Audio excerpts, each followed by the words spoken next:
क्या प्रधानमंत्री नरेंद्र मोदी जी के नए भारत की प्रयोगशाला में कैडर को यही पढ़ाया जाता है? ये हो क्या रहा है? रूह भी कांप जाती है वो अल्फाज सुन के। मैं रात भर सो नहीं पाया, दिमाग की नस फटने को तैयार थी है मेरी, जब मेरे जैसे चुने हुए व्यक्ति की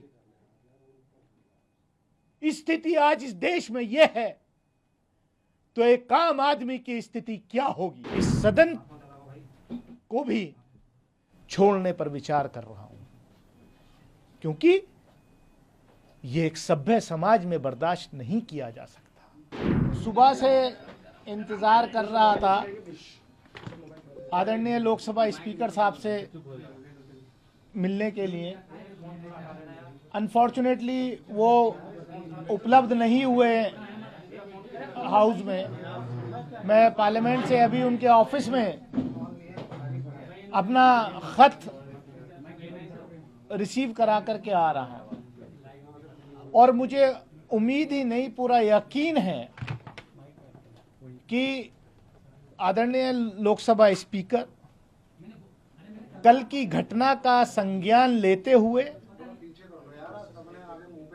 जो उचित कार्रवाई है वो करेंगे। मैंने नोटिस दिया है, क्योंकि सब चीज रिकॉर्ड पे है, और ये पहली बार हुआ है कि एक चुने हुए सांसद के खिलाफ इतनी अमर्यादित भाषा, इस तरीके की धमकी। मैं पूछना चाहता हूं, क्या आरएसएस की शाखाओं में, क्या प्रधानमंत्री नरेंद्र मोदी जी के नए भारत की प्रयोगशाला में कैडर को यही पढ़ाया जाता है? जिस तरीके का कल दुनिया की लोकतंत्र की, we are mother of democracy according to honourable prime minister, and we are proud of it. उस मदर ऑफ डेमोक्रेसी के टेंपल में एक चुने हुए सांसद के खिलाफ जिस तरीके के अल्फाज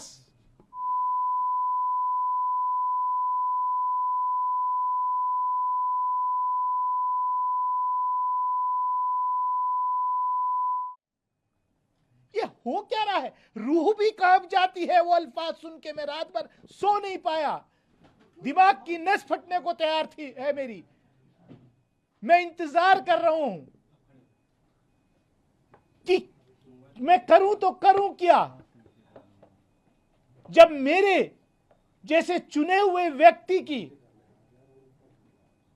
स्थिति आज इस देश में यह है, तो एक आम आदमी की स्थिति क्या होगी? मुझे उम्मीद है कि मेरे साथ न्याय होगा। आदरणीय स्पीकर साहब कार्रवाई करेंगे, नहीं तो मैं भरे मन से इस सदन को भी छोड़ने पर विचार कर रहा हूं, क्योंकि यह एक सभ्य समाज में बर्दाश्त नहीं किया जा सकता। क्या है?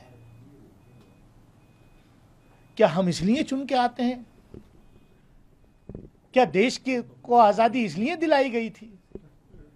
क्या हमारे पुरखों ने कुर्बानियां इसलिए दी थी इस देश की आजादी के लिए कि जब हमारे प्रतिनिधि चुन करके जाएंगे तो उनको यह सुनने को मिलेगा? दुनिया के अंदर आज देश की क्या तस्वीर आपने खींच के रख दी है? महिलाओं को आरक्षण, ये स्पेशल सेशन था। 75 साल अमृत काल में हम गए हैं, पार्लियामेंट की नई बिल्डिंग में हम गए हैं। महिलाओं के आरक्षण के लिए ये संसद का सत्र विशेष रूप से बुलाया गया, वो आरक्षण कब मिलेगा? 2029 में लागू होगा, 2034 में होगा या 2047 में होगा? अभी उस पर सवालिया निशान है, मैं उसमें नहीं जाना चाहता। लेकिन मुझे तो ऐसा लग रहा है अब कि क्या ये स्पेशल सेशन इस देश के चुने हुए एक सांसद को उसकी कम्युनिटी से लिंक करके उस पर इस तरीके का अटैक करना, सोच भी नहीं सकता, मैं सोच भी नहीं सकता। इन्होंने केवल मुझे या मेरे फॉलोवर्स को ही नहीं, पूरे देश को शर्मसार किया है, पूरे देश की आत्मा को शर्मसार करने का काम किया है। अब बस देखना इतना है कि रमेश विदुड़ी जी के खिलाफ, honourable member of parliament Lok Sabha के खिलाफ, उनकी पार्टी कोई कार्रवाई करती है या नहीं, या देश ये इंतजार करे कि कब उनका प्रमोशन होकर के उनको केंद्रीय मंत्रिमंडल में शामिल किया जाएगा। क्योंकि शायद ये कंपटीशन हो गया है भाजपा के नेताओं में कि आप ऐसा कीजिए, आप ऐसे बयान दीजिए। पहले तो संसद के बाहर ही होते थे, अब संसद के अंदर भी मारने की धमकियां दी जा रही हैं। बाहर तो धमकियां बहुत बार नेताओं ने, इनके मंत्रियों ने, सबने दी हैं। लेकिन ये सोचना पड़ेगा कि हम इस देश को अमृत काल में किस तरफ ले जा रहे हैं। आप तो बड़े सॉफ्ट स्पोकन हैं, कैसे हो गया? सर्कमस्टांसेस क्या बना था क्योंकि आप वहां थे, मौजूद? सर्कमस्टांसेस कुछ नहीं था। हम तो चंद्रयान पर चर्चा चल रही थी। देश को गौरव है, हर कोई देश के साइंटिफिक कम्युनिटी को बधाई दे रहा था, हमने भी पार्टिसिपेट किया। जब बीजेपी के सांसद रमेश विदुड़ी जी बोलने को खड़े हुए तो उन्होंने अपने भाषण की शुरुआत में कुछ ऐसे अल्फाज यूज किए, खास तौर से आदरणीय प्रधानमंत्री जी के बारे में, कि लोग विपक्ष को एड्रेस करते हुए कि कुछ लोग इस देश में ऐसा सोचते हैं,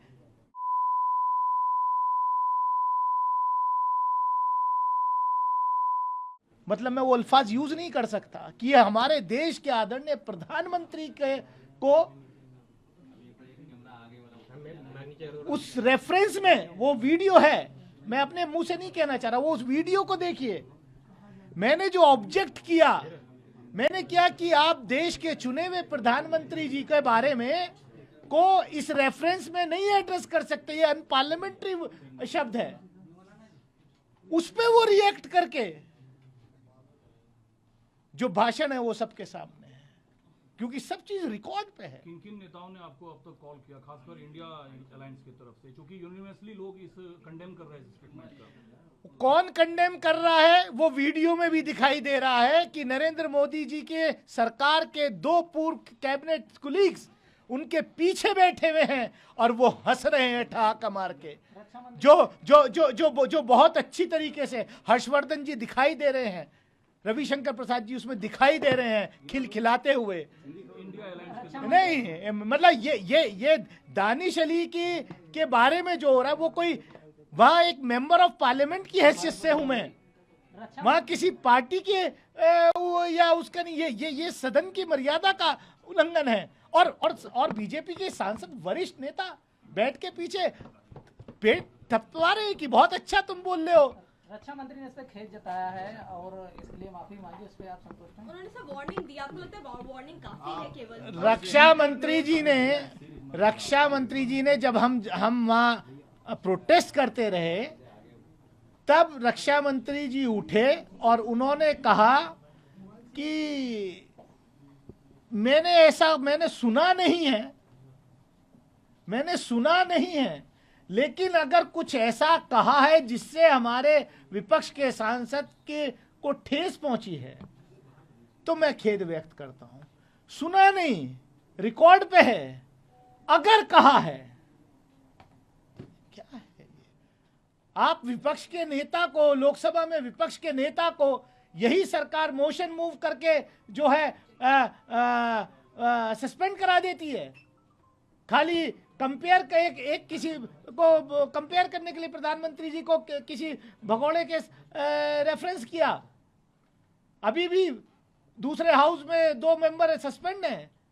आप आवाज दबाना चाहते हैं क्योंकि दानिश अली विपक्ष का सांसद होने के नाते सरकार को लगातार जो है टोस पे रखता है। जो मेरा दायित्व है उसको मैं निभाता हूं और निभाता रहूंगा। आपने बड़ी लाइन खींच दी है, या तो कार्रवाई हो या आप इस्तीफा देंगे। आपने बड़ी लाइन खींच दी है, या तो कार्रवाई हो या आप इस्तीफा देंगे, ऐसा आपने खुद कहा। आप कह रहे हैं कि अगर सदन में महोदय कार्रवाई नहीं करेंगे सभापति तो आप भरे मन से सदस्यता छोड़ने पर विचार कर रहे हैं। कोई टाइमलाइन है, कितने दिन का वक्त?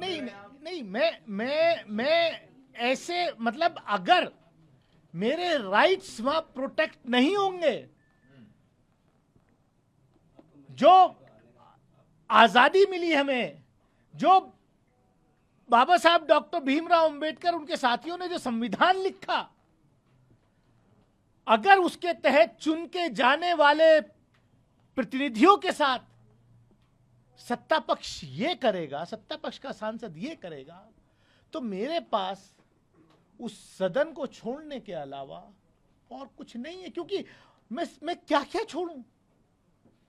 उस सांसद ने तो ये भी कहा कि बाहर निकल देखता हूं। मैं किसके पास जाऊं सुरक्षा के लिए? मैं किसके पास जाऊं प्रोटेक्शन के लिए? मैं क्योंकि आदरणीय लोकसभा स्पीकर हमारे जो हैं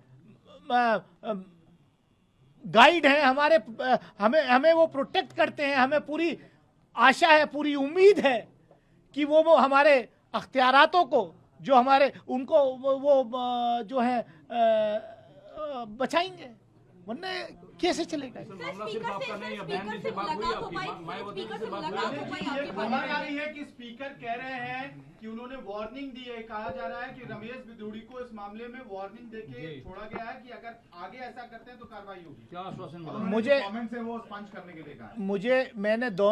मैंने दोनों चीज के लिए चिट्ठी दी है कि जो बीजेपी के सांसद ने मेरे बारे में अमर्यादित भाषा का उपयोग किया है सदन में, उसको एक्सपंज किया जाए। मैंने ये भी चिट्ठी रिसीव कराई है और मैंने प्रिविलेज का नोटिस भी दिया है।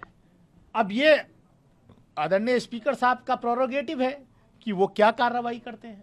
टीएमसी की तरफ से दानिश जी कहा जा रहा है कि ये सिर्फ अनपार्लियामेंट्री लैंग्वेज का मामला नहीं है, हेट स्पीच का मामला है। रमेश बिधूड़ी को सस्पेंड किया जाए और प्रिविलेज मोशन मूव किया जाए। अगर ये हेट स्पीच नहीं है जो कल सदन के अंदर हुई है, तो मैं समझता हूं कि देश में कोई और हेट स्पीच तो हो ही नहीं सकती।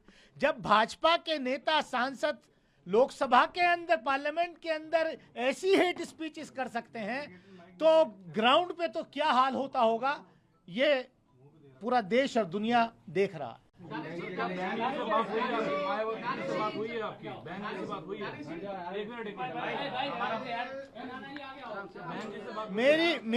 मेरी किससे बात हुई है, किससे नहीं बात हुई है?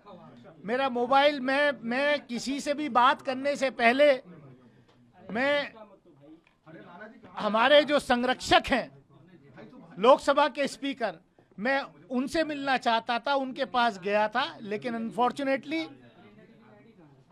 वो आज दफ्तर नहीं आए। मैं इंतजार करता रहा। मैं अपने यहाँ पत्र जो है दफ्तर में रिसीव करा करके आ गया। Subscribe to One India channel and never miss an update.